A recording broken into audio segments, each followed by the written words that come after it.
ఇంట్లో కూరగాయలు తక్కువ ఉన్నప్పుడు అందరికీ రావాలంటే కనుక ఇలా కలగూర టైప్ ట్రై చేయండి ఒకసారి. మా ఇంట్లో అయితే దోసకాయ టమాటా చాలా ఇష్టంగా తింటారు. కాకపోతే ఈరోజు అవి కొంచెం తక్కువ ఉన్నాయి, అందరికీ కూర సరిపోదనేసి ఇలా ట్రై చేశాను. మామూలుగా దోసకాయ టమాటా ములక్కాయ 3 కలిపి కాంబినేషన్ అయితే చాలా బాగుంటుంది, టేస్ట్ అయితే గుజ్జు గుజ్జుగా. కానీ ఈరోజు కొంచెం గుజ్జు ఎక్కువ రావడం కోసం వంకాయ కూడా వేసాను. టేస్ట్ నిజంగానే చాలా బాగుంటుంది. నాన్ వెజ్ పనికిరాదు, కొన్ని వెజ్ కర్రీస్ తింటే అంత బాగుంటుందన్నమాట.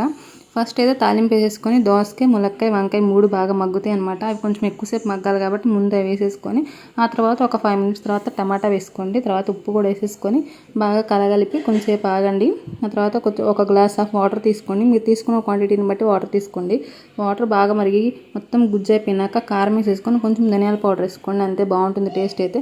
అండ్ మన ఇండియన్ రెసిపీస్లో కొత్తిమీర లేకుండా ఏ రెసిపీ ఉండదేమో కదా, నేనైతే డెఫినెట్లీ అన్నిట్లో వేస్తాను అనమాట. ఫస్ట్ కొత్తిమీర కూడా వేసేసుకొని ఆ తర్వాత రైస్ వేడి అన్నంలోకి సర్వ్ చేసుకుని తింటే చాలా బాగుంటుంది. అండ్ టేస్ట్ చేసి ఎలా ఉందో కామెంట్ చేయండి. అండ్ సబ్స్క్రైబ్ చేసుకొని లైక్ చేసుకోండి. Bye bye.